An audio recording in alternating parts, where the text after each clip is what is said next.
CURES is sponsored by Wheeler Health's Better Choice program. More at wheelerhealth.org. Helping you lead a healthier life. This is CURES. Hi, everyone. Welcome to the CURES Show. I'm Kara Sundlin. This is where we explore the cutting edge of wellness. And if you like Pixar movies like I do, this is going to be a fun topic. Have you seen the Inside Out movie? I saw the first one. I haven't yet gotten to see the second. But our child psychologist, Dr. Laura Saunders, actually chose this topic because she thinks it's a great way to learn how to befriend our emotions and know that every feeling has its place. Hi, Dr. Saunders. How are you? Hi, Kara. I am doing very well. So just in case people haven't seen the Inside Out, I love that they personify emotions. You know, Joy is a person. Back in the first one, the kid was younger, so it was all the main emotions. And now the trailer shows with a new emotion moving in, like, hi, I'm anxiety, which if you're a parent, you all understand that as the teen years happen. There's like this, who are you? What just showed up? Yes. So let me just do a quick recap for those that might have seen Inside Out 1, but maybe haven't yet seen Inside Out 2, which I highly recommend. So Inside Out 1 really showed us how they personify emotions, right? So the emotions in Inside Out 1 were joy, sadness, fear, disgust, and anger, right? So those were the kind of 5 core or primary emotions. And Amy Poehler voices joy, so she was kind of the lead. But one of the things, you know, one of the several takeaways from the first movie that I really loved was every emotion's important, and there's no joy without sadness, right? We can't live in, you know, I always think of it like on a scale. We can't live at the top of our joy all the time. It just doesn't work like that. You know, we have to have sadness or anger or other emotions to really, truly experience joy. So that was sort of the main theme of Inside Out 1, and then we can certainly talk about Inside Out 2. Well, I think it's really important that you say, you know, we all have this. I think I remember being a teen, and maybe even as an adult, although I would probably counter those emotions easier now, but I'm thinking like, gosh, everyone else has it so much easier. Like, why does someone not, they seem like they're never sad. The movie sort of basically shows like we all have a brain and there's this central command, and if you are human, you feel all different emotions. That's exactly it. If you're human, you feel all different emotions. What I also love that I think is so unbelievably creative about the way they did both of these movies is that it actually would be fairly common that based on an individual's, you know, in children we say temperament, or in adults we say personality, but based on your temperament or personality, it wouldn't be uncommon that one or two emotions tend to be, as they say in the movie, at the board, right? Kind of tend to take more precedence. You know, there are those people that just seem naturally happy all the time, and there are those people that seem kind of angry and irritable a lot of the time, and there are those people that just, you know, that different emotions kind of play a more primary role. And so I think that is really true of people as well. So, and then for Inside Out 2, it's great to maybe see this with your kids. My teenager was excited to see it. I'm a little disappointed she went with her friends, but she promised she would see it with me again because she knows I love it. But the movie tackles topics of puberty, emotions, mental health, and anxiety. And basically there's some new emotions moving in, like anxiety and envy. Yes, so the new emotions in Inside Out 2 are anxiety, which really plays a pretty prominent role because the main character, Riley, turns 13 and she enters puberty, right? So anxiety comes in, anxiety, embarrassment, envy, ennui, which is a fancy French term. I think they said drama, they said boredom, but I really think it represents more drama. And then a brief appearance from nostalgia. So, which I think was funny because really nostalgia is something that older folks, you know, not like super old, but like, you know, even in your 20s, you can have nostalgia for back when you were younger. And so nostalgia makes a brief appearance. But I think what's so beautiful about Inside Out 2 is that it shows you how anxiety can absolutely take over the board or take over your emotional well-being and sort of run you ragged. Yeah, and this is an important show and a fun way to address mental health with your kids. Maybe you go out, you get to see it with them and talk about it later, because you said part of the problem is we all have anxiety, we all have anger, we all have these emotions, but that young people are really struggling because they don't know how to express themselves or why they're feeling this way. That's a great point. So we all have these emotions, and I think what does happen in puberty, and they really did a beautiful job portraying this as well, is, when puberty hits, there are a whole host of other emotions that come into play that you probably didn't have as a younger child. And one of those is anxiety, and that, the onset of hormones in puberty can cause emotions to sort of run amok. And, there's different things where the different emotions portrayed by the characters are sort of arguing over who's in charge of the board. And that is how it often seems. Any of us that have parented, certainly we've all been, gone through puberty, if we can remember it, and we've parented teens, know that it's like they're happy, they're angry, they're sad, they're okay. I mean, like they're anxious. Their emotions really run the gamut. As we say, it's like almost like labile. They go from one emotion to the next without any sort of logical sequence to it.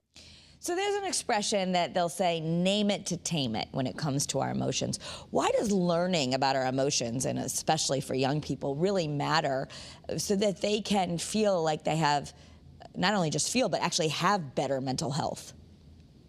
Well, that is a great expression, and I think a great way to kind of identify, right? So I would say what do you have to do first? You have to identify it, but that's a much kind of catchier way to say it.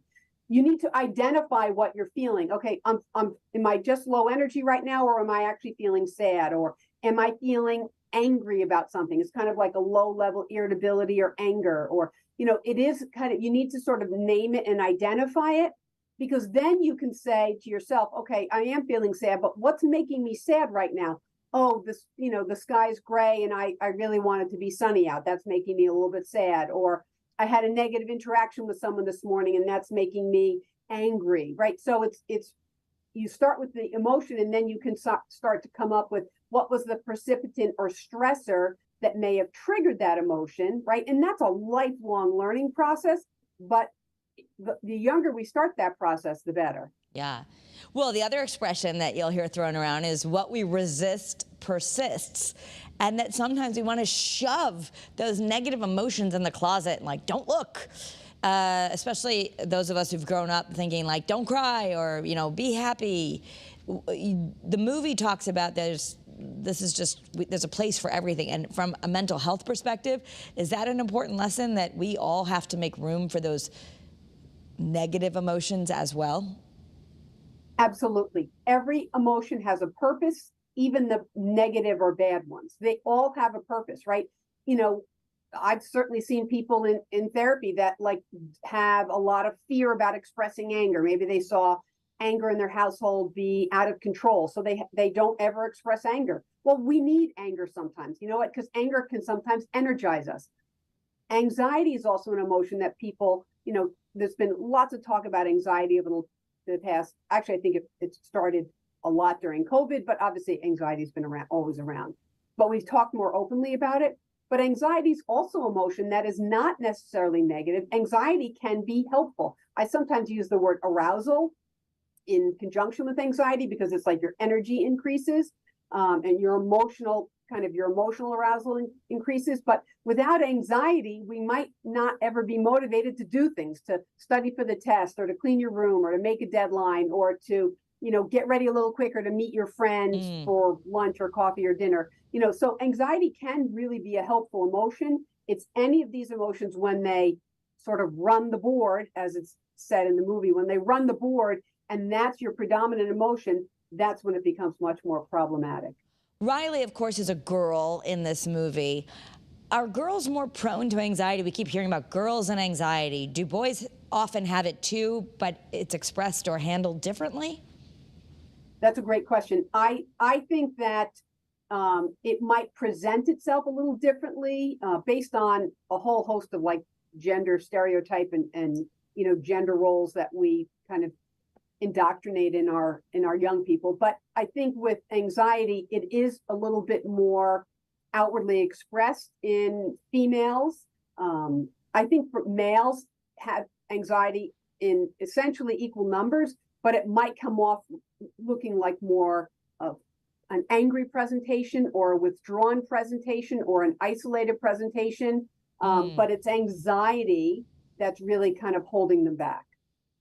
And does that also translate to men and women as we get older? Do our partners, our male partners, have more of a tendency to just shut down and that they really could be anxious, but we're more nervous and expressing it that way? Yeah, we're more likely to sort of, as you said, to name it and kind of label it and identify it. Like, I'm feeling really anxious right now, I have to do this, or I'm feeling really worried about this next event coming, or I'm thinking a lot about my child and I'm worried or anxious about this, right? So I think we've been socialized as females to be a little bit more open about our emotions. We're still working on overall destigmatizing mental health and emotional well-being. But I do think we have socialized our males, unfortunately, to stuff their feelings more. And so, I really encourage parents who are raising both males and females that they allow open encouragement and allow open expression of all feelings and help your young people identify what they are feeling. Well, and another great lesson from the movie that you bring out is emotional growth comes from new experiences, and that I often tell my kids, it's not my saying, but it's out there, but nothing grows in a comfort zone. So you really do, and their whole life is all new at that point when you're a teenager. And what's in the movie, I'm not going to give away too much, but the main character Riley's into hockey. That came from the first movie, and she has a lot of new experiences at a hockey camp. Okay. That are very uncomfortable, that are confusing, and that's where all these different emotions come in. It's envy, and then it's anger, and then it's embarrassment, and then all these different emotions come in, and as a younger person, as a pubertal age individual, those emotions can become very overwhelming, and then we act in ways that feel sort of against our character. And that was another really kind of beautiful thing that got portrayed in the movie is, what is our core personality, or what is our core sense of self? And that it's our memories and our emotions and our values that create that core sense of self. And there's a battle about core sense of self in the movie that I think is really very poignant. And there's also a talk about self-compassion. Something else that we can remind our kids about is, I just went this, my daughter yesterday forgot to do something. She had promised she was taking the dog to the vet, and she was at the gym. And I'm like, aren't you supposed to be at the vet? She's like, oh my gosh, I'm a failure, I hate myself. Oh my gosh, how did I forget? Well, and then the next thing is blame, right? Why didn't you remind me? But I will say to them, and I've learned it from folks like you, this is real mental health, that you should be talking to yourself the way you would talk to your best friend. That self-care, that self-compassion is part of learning how to have better mental health. Yes, I mean, if you wouldn't say it to a friend or a family member, don't say it to yourself, right? I'm a loser, I'm a failure, I'm terrible, everybody hates me, like those kinds of things, that sort of negative self-talk, what that does over time is it really eats away at your sense of self and your kind of core values. It really eats away at you. And so the more we can be gentle with ourselves, right? It's okay to say, oh, I made a mistake, let me fix this, right? I like to go into action. So you can say, I made a mistake, or I'm sorry, or whatever it is, and then go into action, as opposed to applying all those really negative and pejorative labels, because those just stick, and that really makes you feel terrible about yourself. Yeah. And we're going to take just a quick 10-second break to actually hear a message from our sponsors, because sometimes we do make mistakes, and this message talks about what to do if you're struggling with one of them. Struggling with gambling? Wheeler Health's Better Choice program offers personalized support and treatment to help you regain control. Visit wheelerhealth.org to learn more and take the first step towards recovery today. So back now, we want to normalize failure. Mistakes and flaws are not just acceptable, but an integral part of the human experience, as Dr. Laura Saunders reminds us of. So I know you've talked about really stressing that failure is a part of life, and the better we get good at failure, the better life is, the more grit we have, which is actually linked to success. Right. It's getting good at failure. It's also that failure is an expectation, right? Failure is not a sign of, everything's gone bad. Failure is part of the learning experience. And it's honestly, if we all look back on some of the biggest lessons in our lives, they were often connected to something that went wrong or handling something in a way that went against our core values. It's those those negative experiences that can sometimes be our greatest learning. So it's not so much to fear failure or to push it away. In some ways, it's like, oh, okay, I did that. I didn't do that well.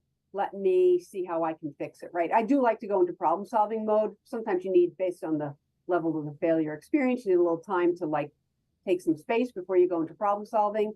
But our greatest life lessons almost always come from failure experiences. Right, and you brought up the problem solving. I think I am guilty of moving into private problem solving almost immediately, probably way too soon, my kids being annoyed with me. But that's another thing, is that if our kids are going through failure and meltdowns and really feeling like their world is over, as we see sometimes in Inside Out, or maybe your spouse is going through that, what do we do to help people? Because we usually just want to make it all go away. Obviously, it depends on what the experience is. I do like to sort of validate and or normalize a lot of these sort of negative experiences. So often when you have young people, especially, when you have teens, you see them, they find out that they didn't get invited to something that that other people are going to, or, they didn't get the grade that they want, or they missed something that was important, a deadline or something else. Right. And it's hard to see your child struggle. Right. And sometimes as parents, we just want to sort of wipe it away. And I'm not saying we can't do things to sort of make it better. Sometimes going for ice cream gives us all a little bit of a better perspective on whatever's going on in our day. But at the same time, you can validate that's a difficult experience. I'm so sorry you're going through that. You can validate it, give it a little bit of space, and then say, let me know if there's anything I can do to help you, or let me know if there's anything I can do to support you, or, you can offer that, and then to some degree, leaving it up to your young person to say, okay, I'm over it, I'm ready to move on, or can we really go get some ice cream because you did offer that? So it's giving them the opportunity to experience or feel the failure, validate how difficult that might be. And by failure, I can also mean negative emotions, like you felt embarrassed. So that's one of the big things in this movie. And literally, it is a big thing. It's a huge character that says very little. Embarrassment is the character. And, sort of when embarrassment comes in, and then how do you handle embarrassment? So I see embarrassment. Some of those emotions. I think I see embarrassment show up a lot in our lives as soon as the parents are around. Right. Well, because we like to remind our young people what they did wrong, and if in fact they don't seem to be acknowledging what they did wrong. Right. So sometimes we want to create a little bit of that embarrassment, or sometimes even guilt. Right. I think we're all guilty of being guilt-inducing at times. Or they're just embarrassed of us if we show up someplace. Oh yeah, that's fairly common. Okay, so don't feel bad if your kids are like, don't get out of the car. Apparently that's normal. Okay, but let's go back to, I've heard you say before, we can't all be amazing all the time, that if you wake up in the morning and you're just okay, that's okay.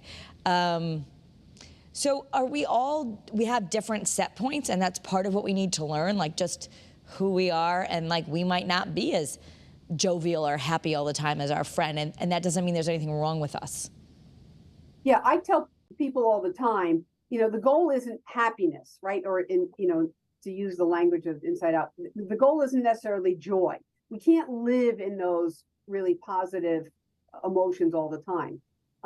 Sometimes the goal is just to be okay. Like, how are you doing today? I'm okay, right? I'm not great. I mean, sometimes I'm great. I'm not really angry. I'm not really sad. I'm not really down. I'm not really, feeling envious or disgusted about something. Sometimes I'm just okay. And that's a better guideline, or that's a better goal than saying, I didn't have enough joy or happiness in my day today. Well, that's not necessarily realistic. And again, it's really based on an individual's temperament or personality. Some people are just more geared to always being positive and always being joyful, but that's not everyone, and that it's sometimes just okay to be okay.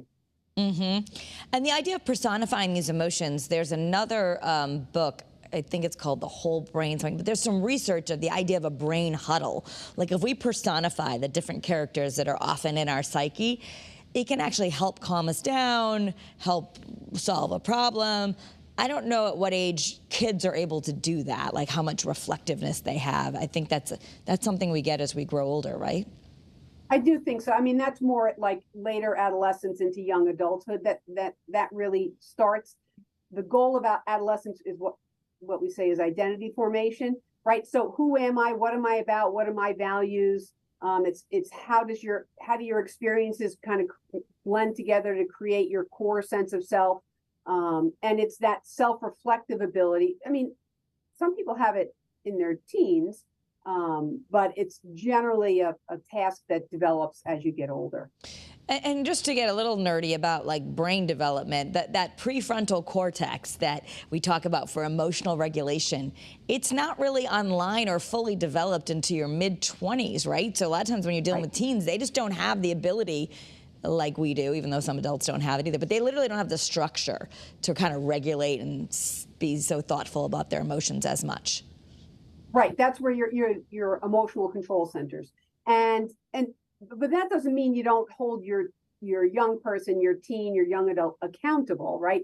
Just because you got angry and really had a rage, I mean, that's not necessarily okay either. I understand why you don't yet have really good emotional control, and some kids are more prone to sort of rage or anger or more excessive feelings. It doesn't mean you don't need to learn how to keep things in better check. But yes, the reality is it takes, until your mid-20s where you get a much better handle on your emotional control. I mean, I think this is such a good movie. If you recommend, like, if you're listening to this or watching this and you're thinking, gosh, I want to help my kids with the mental health, but maybe you're not able to get a therapist, maybe it's not appropriate to get a therapist, but we all could use a little help. So would you suggest that we try and go to this movie with our kids? And then what would be the kind of discussion points after? I absolutely think this is a great movie to see with your children. Children under 10, it is animated. They might find some aspects of it funny or entertaining. I don't know that they would truly get it. Yeah. But certainly your puberty age and your teens and your young adults and even adults, right? Full-grown adults. I got a lot out of the movie, and what I love was the visualization of how your core sense of self is formed, and how these core memories, and there was an aspect of the movie about sarcasm and how sarcasm falls flat on a lot of people, and the subtlety in a lot of those emotional expressions. So this is a great movie, and just asking your kids, what did you get out of this, or what was your favorite part about this, or what didn't you understand, create some good discussion points. Yeah. I actually have seen on, the kids love to be on Snapchat and different social media. There's now a game, an Inside Out game. And my daughter was doing it with her friend and like ranking like which emotion is at the control board the most between like your friend tells you and they guess. And so, but just the idea that we have this visualization of a control board, that really is our brain. And like sometimes we can take a moment and be like, do we really want anger at the control board right now? Right, or in the movie, it's anxiety, right? When anxiety runs the board, it inhibits your ability to think more clearly and rationally, to come up with ways to solve your problem. So, I mean, there's, a very visual scene where anxiety is kind of running the board. And it just gives you this image of like, wow, that is what it's like when anxiety is flooding your mind, how it's hard to really kind of think about next steps and what you need to do, and how catastrophic thinking comes into play. Like all you can think of is all the worst case scenarios and situations. It's just so clever. Yeah. And so as we come to the end of our time with you, I think I fully expect to go see Inside Out 2 soon. Definitely watch Inside Out 1 if you haven't seen it yet, because that's really interesting. But just the idea that we as a society are talking a lot more about feelings, or young people even giving them more vocabulary for it other than just sad, mad, good. How are you doing today? Good, fine. We become better able to manage our mental health when we are more educated about emotions. Is that a fair statement? Absolutely. The more we actually talk about emotions, talk about emotional well-being, talk about how we feel, are all steps towards destigmatizing emotions and mental health. Mm.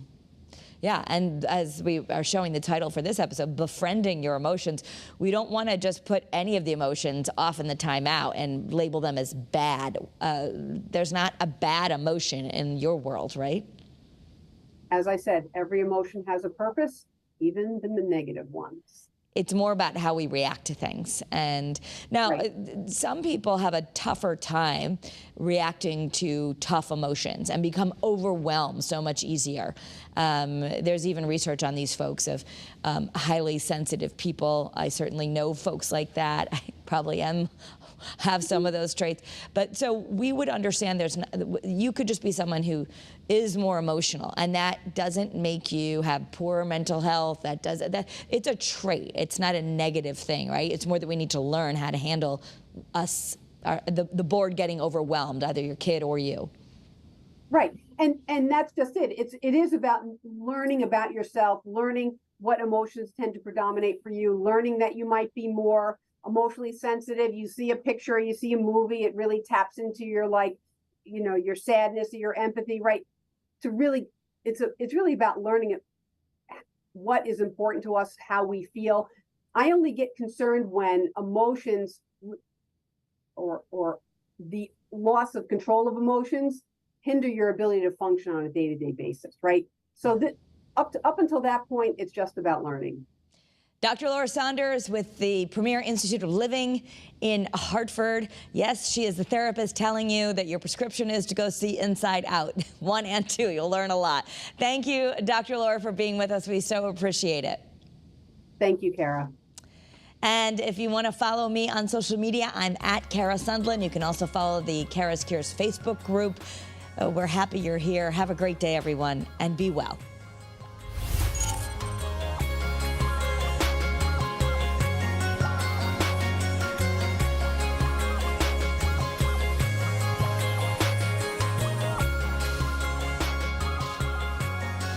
CURES is sponsored by Wheeler Health's Better Choice program. More at wheelerhealth.org.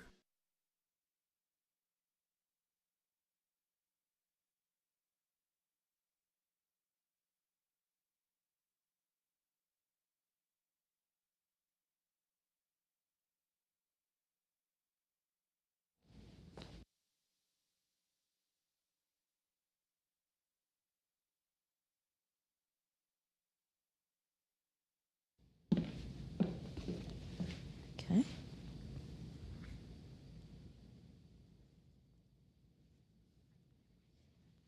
I can hear you, yes.